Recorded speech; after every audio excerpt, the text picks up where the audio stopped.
Hi everyone, for my Plan B project I'm going to be covering Chapter 6 and go over some of the basics and what's outlined in the chapter, and also talk about some sources from outside and what cities have done to help the situation.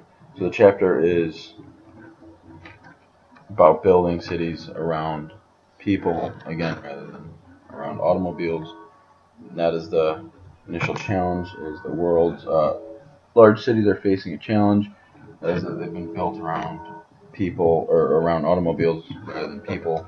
And the challenge is that heavily populated cities are struggling to keep air and water quality um, with the high population, all the automobiles and the emissions. Traffic is increasing, making conditions more frustrating, obviously. In large cities like Chicago, New York, California, they deal with frustrating traffic where it can take an hour or two in rush hour to get 5 miles away or so. Um, Francesca Lehman is from the reading, seeks to revive the traditional city planning of an era when cities were designed around human beings rather than automobiles. This has been tried in Colombia. Enrique Peñalosa served as mayor for 3 years, sought to improve life for the 70% of people who didn't own a car rather than the 30% who did. You get this from the FGCU library. Cities are accountable for 2/3 of greenhouse emissions. It's a new urbanism movement. Two big users of water and overusage of water, toilet flushing and showers. So that's another issue that's been outlined of where we need to move towards to limit our usage of water and resources. Basically, in big cities, they're not designed for keeping resources within. Big freight trains carry all the resources, or freight trucks, into the city that have sources from outside. Plan B outlines it. There's a city in Mexico that has to get its water from 100 miles away, and it relies on the transport of that for the city. And whenever you have to get your water from that far away, it's probably not very good for the environment. So a big push for all this new urbanism movement is to keep the resources within and um, get more local, more small townish in a big city to keep the environment better for everyone. So farming in the city is a push that needs to be made to keep the resources within. Um, from the reading, E.O. Wilson notes that a loss of nature equals a loss in well-being, which I guess I can relate to a little bit. It's tough when you're just looking at cities and buildings and you have no connection to the real world as far as nature to clear your head or anything of that nature. Um, Project for Public Spaces is a link I looked up, and it goes along with the Plan B. It seems like a lot of the information is sort of the same. 4 components that were outlined on this website were to create access and linkage to parks and things of that nature, comfort and image, sociability, and uses and activities. So her outline, along with Plan B, was to take care of the women and children. And if the women and children are happy with the environment, then it's a good place for everyone. And her thought also was women and children are more sensitive to surroundings, is what she came to understand. I'm not sure how that can be found true or not, but it seems to be in both of the readings, so I thought I would include that. And another thing, and from Plan B, are in a lot of these cities that have moved that direction to protect the environment and make things more local. You see a lot of homes close together and shops on the street, so you can walk to them and get your produce locally, and you don't have to travel in a car, and you don't have to do anything like that. Another big thing is using public transportation. All these cities, a lot of them are in Europe, that have used public transportation and have mastered this much better than we have so far. They use a lot of solar power, they use a lot of railroad systems, and they use more local sources than we do. Uh, I'm from Chicago, so I kind of get a glimpse of this when I'm in the downtown area, and I think they do an all right job of um, working with what they have in the downtown area and trying to make it more of a more parks and more public.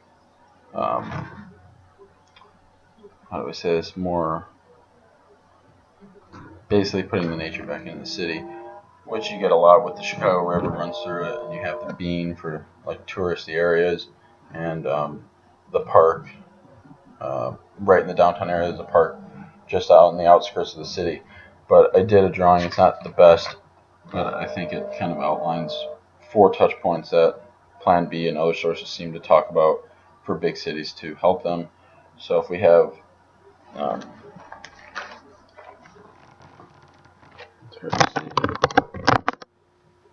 basically the 4 corners don't have to be this way, but you have 4 corners.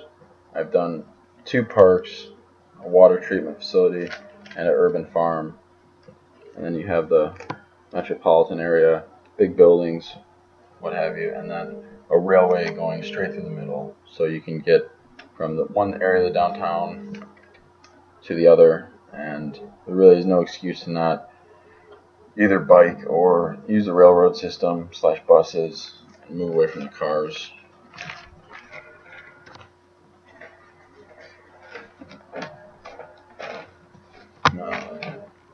12% of energy consumption and greenhouse gases come from parking spaces, actually. So building work that it takes to maintain parking spaces and whatnot is also a big killer. Um, let's see.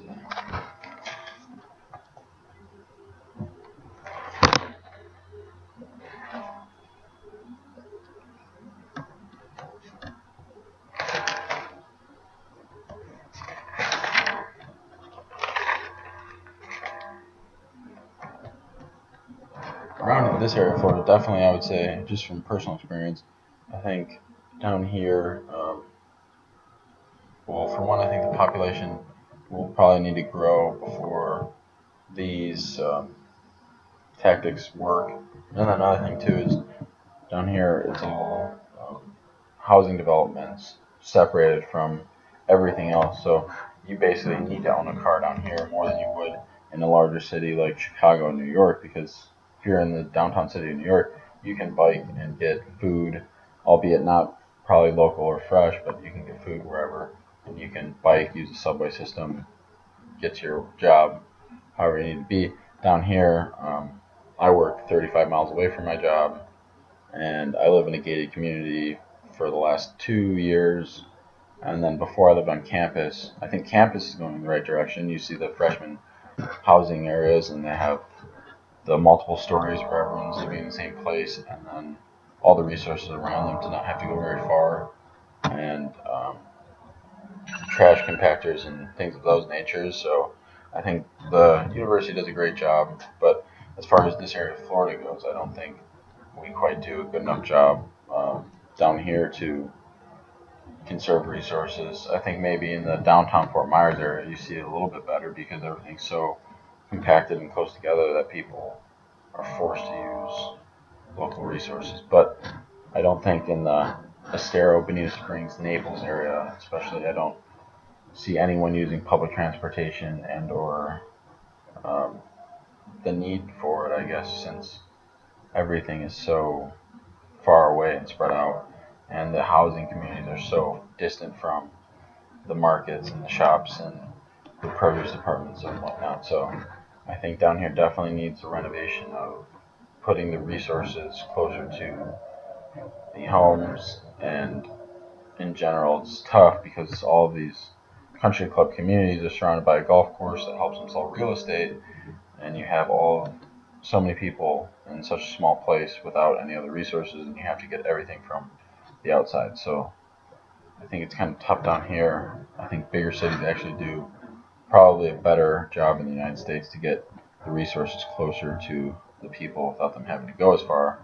Um, but then the numbers as far as population go are much higher, so it's then tough to manage the ratio, I guess, of how much it's affecting the environment, since there are more people, more drivers, more trucks, more planes, more things like that to have the emissions and whatnot to hurt the city. So it's kind of my thought on the matter.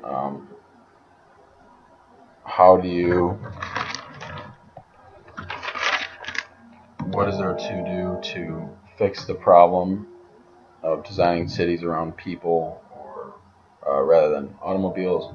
I just think maybe in your big cities and whatnot, you should have a system where 50% of the resources used are local. So 50% of the food or water is local. So if you have a lake, to be using water from the lake and not have to import the water from very far, and have a water treatment plant in your city, just so that when the bottom line comes up, that 50% of the source is used locally, and you're not constantly shipping things into your city for use, rather than, so get more of a smaller environment feel in a bigger city.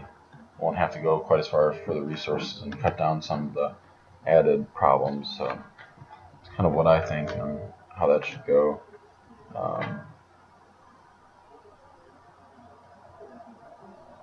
And then as far as, I think the other problems kind of figure themselves out. So if the population is too much, and I think eventually over time people will start to figure out better ways. And you have some cities that are seemingly gridlocked, like Chicago. The highway system is only three lanes wide. Rush hour takes over 2 hours to get to downtown from 5-10 miles away. And I think you have a lot of people using the train system or the bus system. It's not very far to get in the city. It just takes forever. There's only one way to get to it. It's the main highway.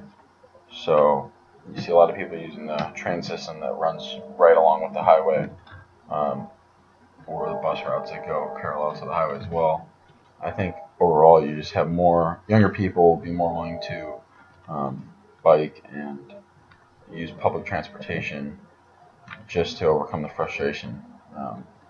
Eventually, there'd be too many cars and too many people, and that kind of goes along with Brown's other chapter where he talks about limiting the population and resting on a reasonable number so we're not overpopulated. And I think big cities struggle with that. So that's another issue that I think at some point comes to a head, of how many children a family can take on for the resources and money and whatnot.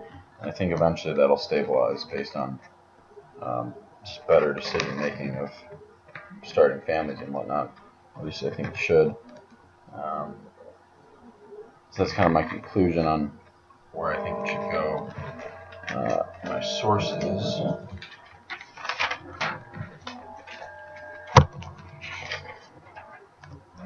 There's the American Conservative Act, GreenBiz, BetterCities.net, New Urbanism Movement.